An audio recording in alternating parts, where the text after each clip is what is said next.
Nada, estoy aceptando a la gente para iniciar la...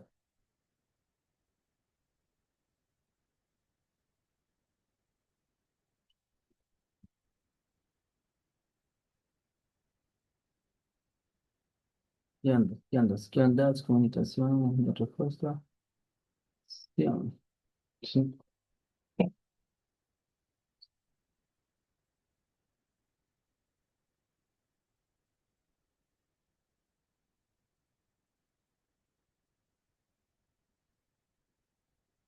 Le voy a preguntar a Marcos si ya le instalaron la impresora a colores. ¿Y sabe qué voy a hacer? Esos diplomas que salieron mal, Ujú. ¿Aló? Claro. Sí, Marcos, dime. Sí. ya le, ya le instalaron la impresora.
Muy buenas tardes a todos. Muchísimas gracias por su participación. Muchísimas gracias por estar asistiendo a esta feria de posgrados de la Universidad Nacional Autónoma de Honduras en la edición 2025. Les saluda César Rivera, coordinador general de posgrados de la Facultad de Ciencias Jurídicas. Y el día de hoy pues vamos a tener esta pequeña actividad académica dentro del marco del Diplomado en Seguridad e Inteligencia Estratégica aplicada a la violencia y el control de la criminalidad.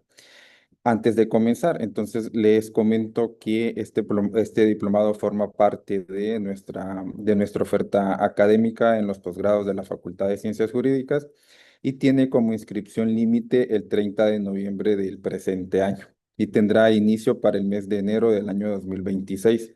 Dentro de los módulos tenemos desde seguridad e inteligencia, tenemos el módulo 2 de criminalidad organizada, el módulo 3 de técnicas de investigación criminal y cerramos con el cuarto módulo que es Derecho Penal y Política Criminal. Ya aquí en su parte inferior derecha pueden ver los datos de contacto y los costos de esta acción formativa. Pues bien, a lo que nos ha convocado el día de hoy es precisamente poder abordar los fundamentos de la ciudad, de la seguridad ciudadana en Honduras, que es un análisis de la ley de policía y de convivencia social que data del año 2001. Y entonces vamos a abordar lo que son los cambios, lo que significó en su momento el cambio de paradigma de la seguridad pública y cuando pasamos al paradigma de la seguridad ciudadana, de la convivencia y sobre todo pasar del paradigma de la represión al paradigma de la prevención. De esta forma vamos a estar desarrollando esta pequeña charla el día de hoy en al menos cinco ejes fundamentales para describir e identificar cuáles son las claves de la seguridad ciudadana en Honduras. Primero, tenemos que entender que el postulado de los derechos humanos y la visión holística de lo que es la ciudad, la seguridad ciudadana.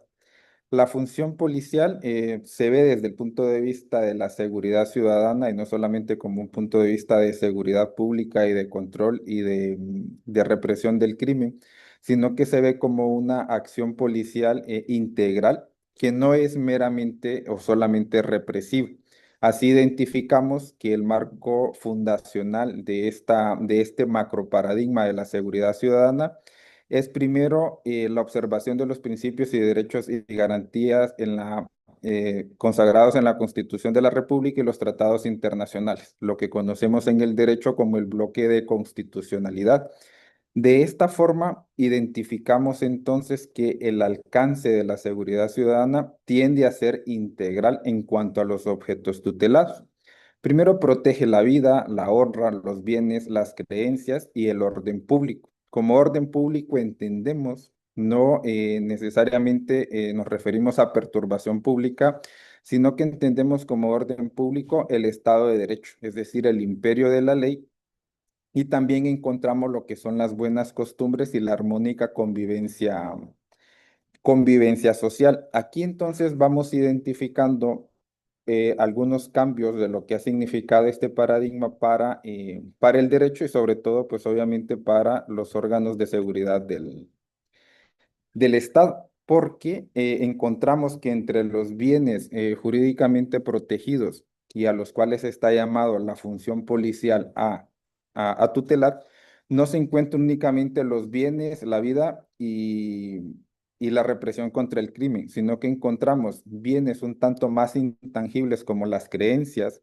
como la legalidad y sobre todo identificamos un elemento que es muy propio del ordenamiento jurídico hondureño, que son las buenas costumbres. Y es aquí donde hacemos una conexión entre la interculturalidad, que lo vamos a ver un poco más adelante, son los principios sobre los cuales debe de funcionar la función policial, de acuerdo al paradigma de la seguridad ciudadana. Y entonces encontramos esta parte con la ética y con las costumbres, o con lo que es lo mismo, con una visión holística meramente cultural, identificando entonces el derecho como un producto cultural, sea como sea que queramos abordar el componente cultural del derecho, sea multicultural o intercultural. Lo cierto es que la función de la policía está llamada a la protección de las buenas costumbres como un elemento de la función policial.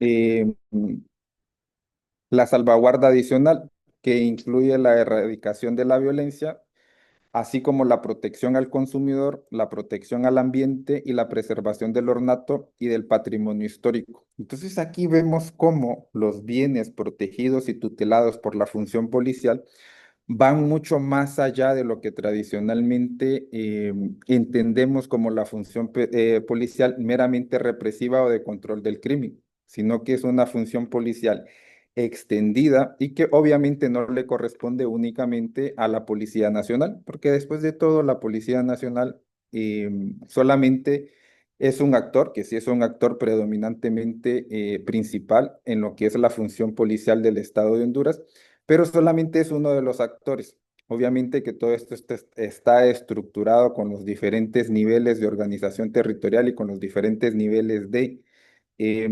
administrativos que contamos en nuestro país, principalmente entre el gobierno central y los gobiernos municipales. Pero aquí entonces comenzamos a ver cómo la seguridad ciudadana no se percibe únicamente como aquel estado, aquella situación en donde la sociedad no es víctima de acciones delincuenciales, sino que se percibe como una sociedad, es decir, la seguridad ciudadana pasa por el disfrute de todos de los derechos fundamentales. Y entonces aquí hacemos una visión holística y transversal de los derechos humanos. Es decir, en este paradigma de seguridad ciudadana, identificamos y tenemos como referente que alcanzamos la seguridad ciudadana cuando todos los ciudadanos pueden acceder a los satisfactores sociales. Esto es el ejercicio de sus derechos fundamentales e incluidos, obviamente, el medio ambiente, un mercado justo y un mercado respetuoso de los derechos fundamentales del consumidor y sobre todo el uso y el disfrute de lo que son los espacios públicos, que esto forma parte de lo que es la propiedad pública. Y es así que es función expresa de la policía salvaguardar la propiedad pública en cuanto a la ocupación violenta, ilegal y desordenada. Entonces aquí comenzamos a ver lo que ha significado esa visión transversal de lo que es la función pública. Así llegamos a lo que es el segundo eje de nuestra charla, que es la identificación del principio de proporcionalidad y el rol preventivo. Entonces aquí comenzamos a ver, digamos, a irradiar o a percibir cómo esa visión holística y enfoque de derechos humanos se comienza a ver reflejado en lo que es la función policial y de lo que consideramos de lo que es seguridad ciudadana en el paradigma que hemos positivado en la Ley de Policía y Convivencia Social. Aquí entonces tenemos la coacción como el último recurso. De esta forma podemos caracterizar entonces el rol preventivo de la siguiente manera. Tiene un énfasis proactivo, es decir, es el rol de la Policía Nacional prevenir, disuadir y controlar las faltas antes de combatir el delito. Es decir, que se espera que la policía haga uso de todos sus recursos de inteligencia para hacer precisamente evitar, primero, prevenir la comisión del delito, pero sobre todo modificar y alterar todas las circunstancias que permiten la comisión del delito. Es aquí entonces donde hablamos de disuadir y de controlar las faltas y entonces nos hacemos una pregunta crucial. ¿Cuáles son esas faltas? Pues son todas aquellas faltas que alteran la convivencia social y que se consideran que estas alteraciones son un riesgo para la seguridad pública. Y es aquí donde entra el rol preventivo. De esta forma, el uso residual de la fuerza solo es admisible cuando se haya agotado o fracasado otros procedimientos no violentos. Es decir, que en la visión de la seguridad ciudadana, que es estrictamente preventiva y donde se espera que la función policial del Estado, teniendo como preeminente la Policía Nacional, utilice todos los recursos que tiene a la mano, entre ellos la inteligencia policial, para disuadir y controlar las faltas a la convivencia social como el elemento central y la primera clave de la seguridad ciudadana en el paradigma que hemos positivado en esta ley. Luego tenemos las causales legítimas de coerción, porque pues sí, el Estado tiene el monopolio de la fuerza y se reconoce la fuerza como un recurso del Estado, siempre y cuando se hayan agotado o fracasado los procedimientos no violentos y para hacer cumplir decisiones de autoridades, es decir, para hacer cumplir las decisiones de autoridades legítimas y decisiones que sean coherentes y consistentes con los derechos humanos, para impedir la comisión inminente de delitos o infracciones, asegurar la captura, vencer la resistencia al orden legítima, esto es proteger la institucionalidad del Estado y para defender a otros de una violencia física o psicológica. De esta forma vemos que las causales que legitiman la coerción es la protección, la autoprotección de la institucionalidad del Estado, la protección de las personas, tanto la protección física cuanto psíquica y de sus bienes, y también preeminentemente mantener el orden legítimo del Estado, pero preeminentemente la protección de la vida y la protección de los derechos humanos de las personas. Pese a que la violencia o la fuerza se reconoce como un recurso que debe de ser el último recurso para garantizar la seguridad ciudadana, este se ve limitado por el principio de proporcionalidad y esto no es más que la policía empleará los medios que causen el menor daño a la integridad de las personas y los bienes. Esto es limitando su uso al tiempo indispensable para el restablecimiento del orden y en la intensidad estrictamente necesaria para conseguir su objetivo inmediato como operativo policial. Así llegamos entonces que ese paradigma de la prevención fundamental y la primera clave de la seguridad ciudadana nos lleva entonces a los principios éticos y a la regulación normativa. Y entonces aquí es donde vemos los criterios axiológicos que rigen la actuación policial. Recordándoles que cuando hablamos de actuación policial nos referimos a todo lo que constituye la Policía Nacional y no únicamente aquella que depende de de la Secretaría de Seguridad, sino como aquella que es integrada por todos los actores, que ya lo vamos a ver en el siguiente eje, pero que entonces es algo integral donde participan los dos niveles principales de administración pública y de organización territorial que tenemos en nuestro estado. Y estos principios axiológicos, es decir, estos son los principios que deberían de regir y deberían de orientar las decisiones de todas las autoridades que participan como actores de la función policial. Y dentro de los principios de la actuación tenemos el respeto, es decir, una actitud de respeto hacia las personas. Se espera entonces, no solamente estamos hablando de un valor de respeto desde el punto de vista moral, sino estamos hablando del respeto desde una perspectiva, como lo vimos en el primer eje, del respeto a la dignidad de la persona humana y sobre todo dentro del principio de legalidad. Es decir, la actitud de respeto incluye el cumplimiento de los derechos fundamentales, el respeto de los derechos humanos y el respeto de la dignidad de la persona humana. Es decir, que la mínima actuación policial debe de asegurarse que respeta estos tres paradigmas, que lo podemos resumir con el enfoque de derechos humanos.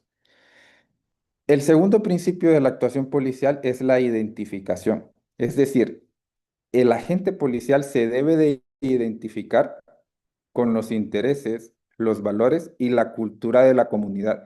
Esto es lo que llamamos la policía comunitaria. La policía comunitaria no es más que aquella que realmente pertenece a la propia comunidad, se identifica con sus intereses, comprende sus valores y comparte su cultura. ¿Por qué? Porque entonces aquí parte de un paradigma de seguridad que es mucho más grande y es donde identificamos y podemos identificar los diferentes tipos de inseguridad y de criminalidad que experimentamos como sociedad. Entonces, este paradigma de la policía comunitaria lo que nos dice es que podemos segmentar aquellas acciones criminales que provienen del crimen organizado, aquellas acciones criminales que provienen en algunos estados que lo sufren, del terrorismo, pero se centra específicamente en aquel tipo de criminalidad que es endógena de la propia comunidad y que no está vinculada a unas estructuras criminales mayores. Podríamos referirnos y entonces simplificarlo un poco y decir que se refiere a aquel tipo de inseguridad que proviene propiamente de la falta de los satisfactores sociales en la comunidad.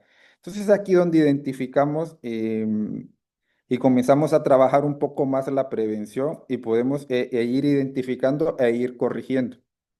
No significa entonces que bajo el principio de identificación no vayamos a tener una policía profesional, una policía nacional y una policía estratégica que persiga la criminalidad organizada, la criminalidad compleja y el terrorismo si fuese el caso. No, significa que debemos llevarlo de la mano.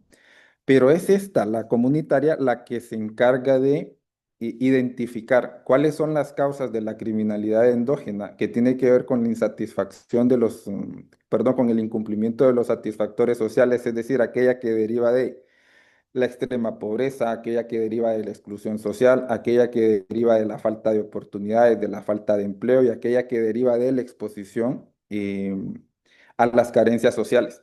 Y es entonces se espera que ésta haga esa función correctiva y haga esta función orientativa de la comunidad. Podemos decir entonces que es como una rama de la función policial que es auxiliar de la función policial general. ¿Ya? Y entonces aquí entra, ya lo vamos a ver con lo de los actores, entran otros actores además de la Secretaría de Seguridad, que es lo que tenemos que tener siempre presente. Luego tenemos como tener tercer principio de la actuación policial, que es el principio de servicio. Y esto no es más que la aceptación y el sentido de servicio a la comunidad. Es decir, no toda actuación policial tiene que perseguir la prevención o el combate a la delincuencia o a la criminalidad, sino que gran parte de la actuación policial tiene que derivar del mero sentido de servicio a la comunidad. Porque solamente, entonces aquí entramos en un tema ya de legitimidad y la relegitimización de lo que es el Estado. Solamente aquella actuación policial que realmente contribuye con las comunidades en desastres, que contribuye con la comunidad en aspectos de calamidad o que en definitiva le ayuda a las comunidades a desarrollarse y al libre desarrollo de su identidad cultural, es aquella policía que es percibida por las comunidades como legítima. Es decir, solamente esta actuación policial recibe la aceptación de la ciudadanía y solamente esta actuación es la que, y solamente esta actuación policial es la que recibe el apoyo de la comunidad en la consecución de sus fines. Entonces, bajo estos tres principios, se espera que funcione la actuación policial para concretar, para desarrollar y tener un pleno desarrollo del paradigma de la seguridad ciudadana. Luego veamos los postulados de la regulación. ¿Qué significa entonces la parte de la regulación? Y es que como esta solamente es una parte complementaria, se espera que los actores que tienen facultades de regulación, es decir, de emitir ordenanzas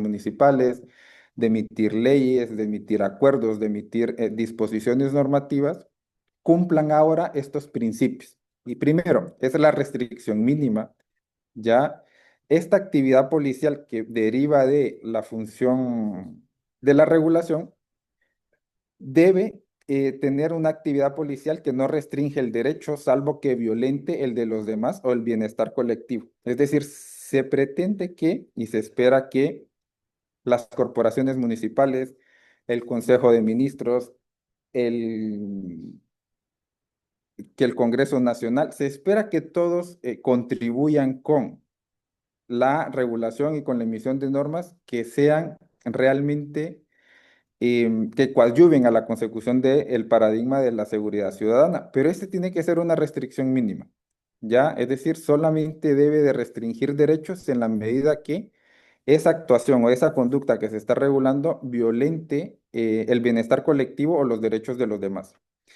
Luego viene algo que está muy ligado al derecho penal, pero que no necesariamente pertenece al derecho penal, que es la aplicación no analógica, toda vez que deriva de la función punitiva del Estado.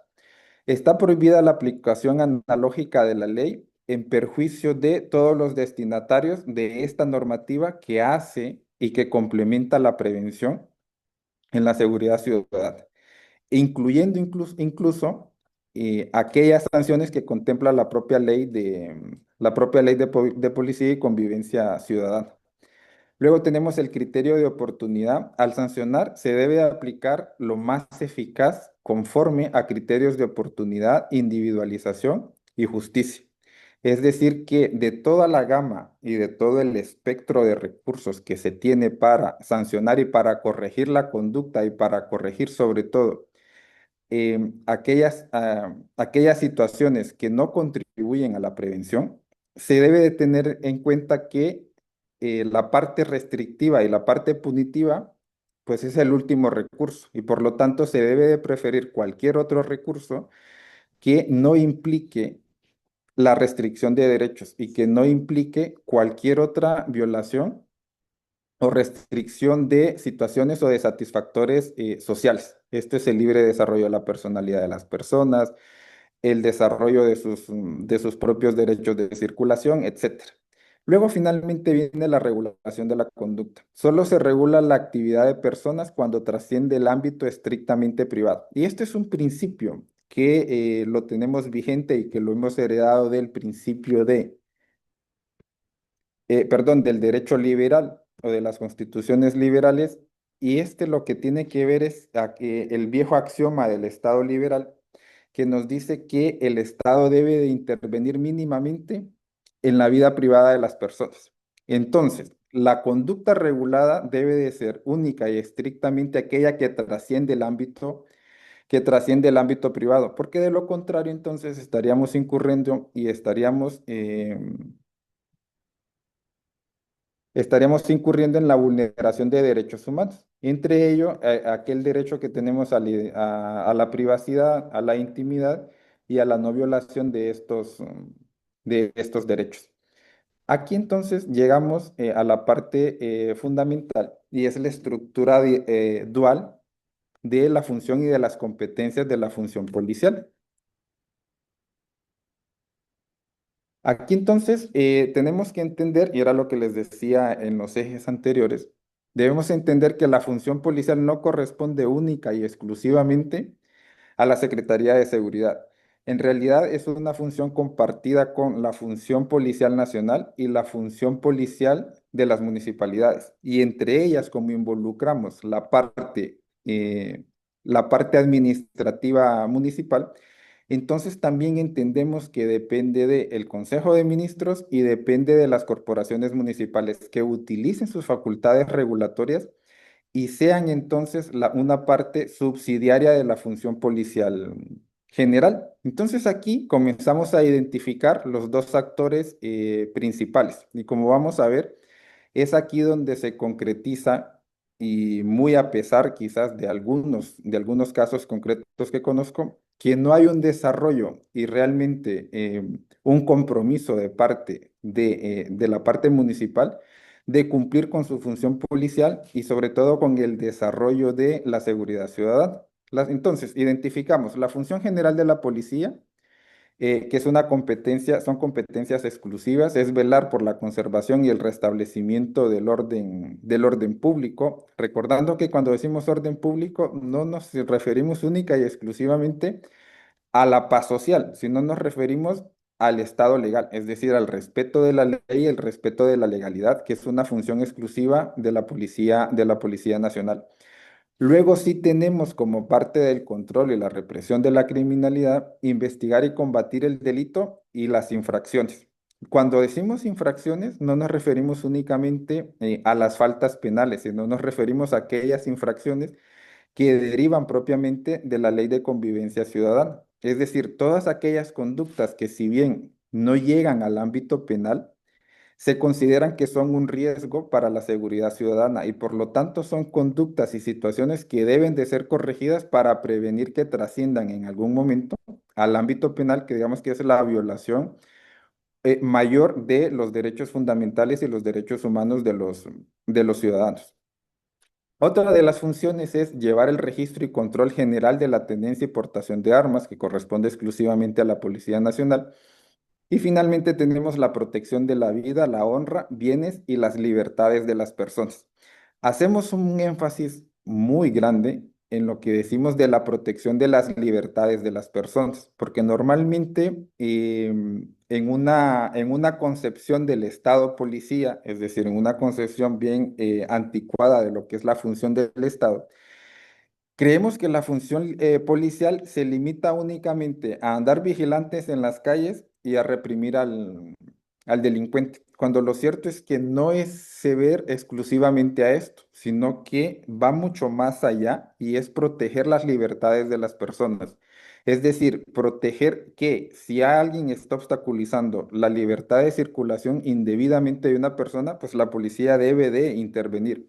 Si alguien está impidiendo la libre emisión del pensamiento o la libre expresión, la policía también debe de intervenir. Entonces aquí vemos cómo la policía no es meramente represiva. La policía también tiene que tener un rol proactivo en la protección, en el desarrollo y en la satisfacción de las libertades de las personas. Es decir, caso hipotético, alguien está en una plaza que es un espacio público, está intentando expresar sus opiniones de una determinada forma, obviamente con un carácter público, y otra persona, por razones de sus propias creencias o de sus propias ideologías, en su más amplio espectro, le impide a ese otro hacer uso de hacer el ejercicio de ese derecho. Pues la policía no debería únicamente llegar y visualizar y decir, pues bueno, todavía no trasciende al ámbito penal, nadie ha agredido a nadie, nadie ha cometido ningún delito, nadie ha cometido ninguna falta.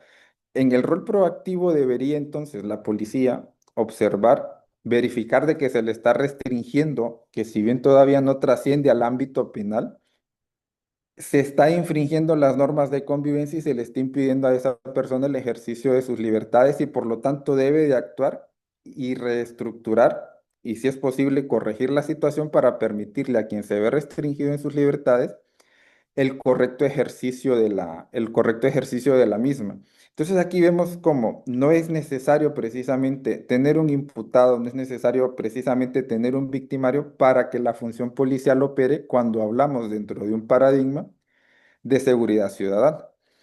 Luego vamos a la función especial que pues esta es subsidiaria de la general y es aquí donde diríamos que se concretiza más el paradigma de prevención.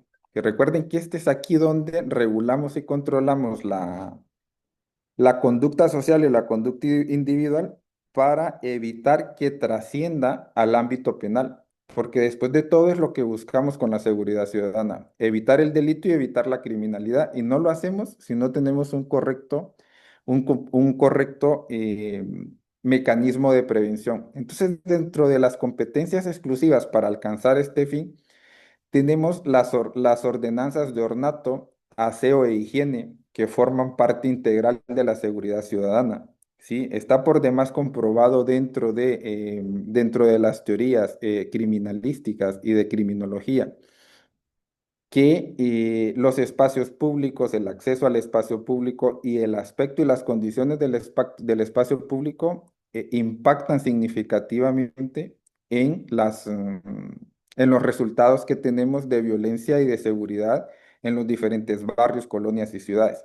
Entonces es aquí donde, desde una perspectiva de prevención y de ejercicio de la función policial, es decir, se espera que las alcaldías municipales emitan estas ordenanzas no únicamente para que la ciudad se vea bonita, ¿cierto? Sino como como un recurso de intervención policial y de prevención, ¿ya?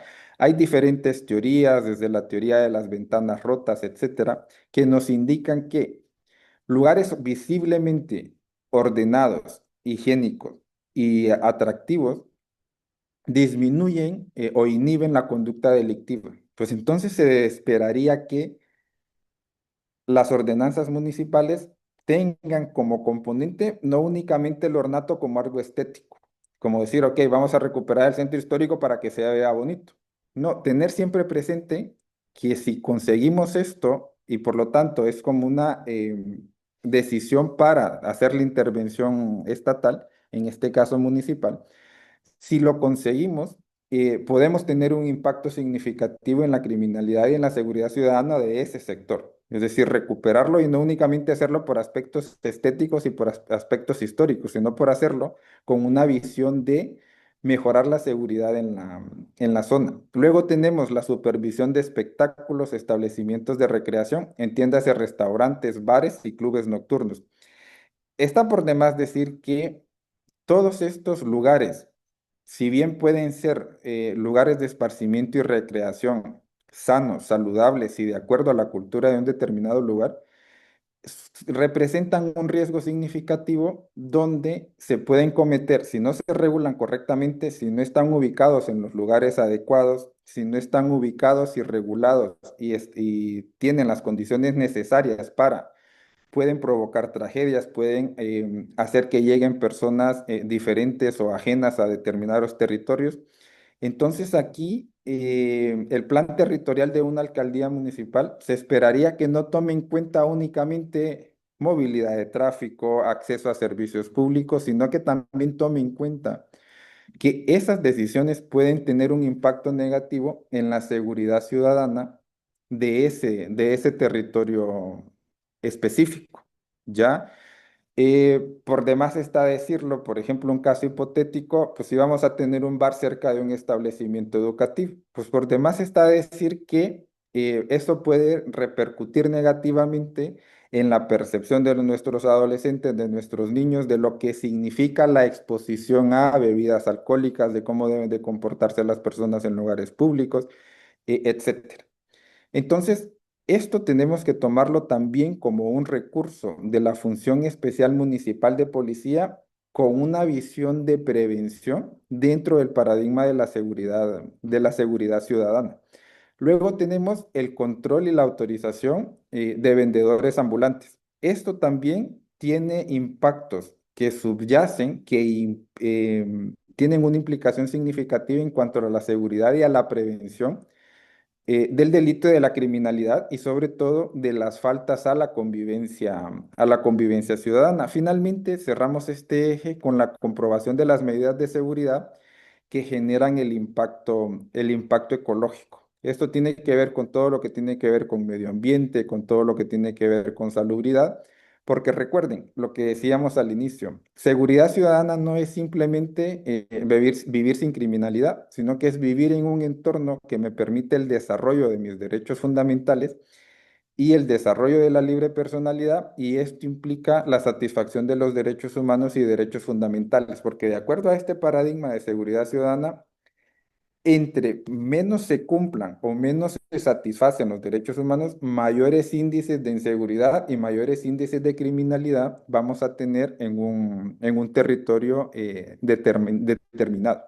Así entonces podemos identificar dentro de estos órganos de la Función Especial Municipal los órganos conciliadores como las oficinas de conciliación que deben de estar presentes en todas las alcaldías municipales y los departamentos municipales de justicia, que son aquellos departamentos en nuestras corporaciones municipales que son encargadas de ejercer la función especial de policía y que son las encargadas también de resolver y que son las que tienen la competencia para resolver todas las faltas de convivencia ciudadana.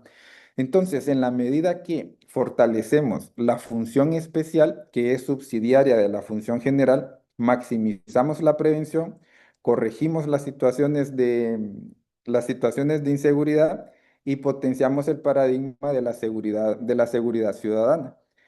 Y aquí entonces también entra la protección al consumidor, porque de acuerdo a las normas de protección al consumidor y de esta propia norma, en aquellos lugares donde, por ejemplo, no podamos tener o no se cuente, de hecho, con oficinas de protección al consumidor, el llamado a hacer cumplir las normas de protección al consumidor, pues son los departamentos municipales de justicia. Entonces, vea cómo la función especial es trascendental, muy poco tratada y muchas veces subestimada por las autoridades municipales y sobre todo en una visión un poco no tan integral de lo que es la seguridad ciudadana y la prevención del delito.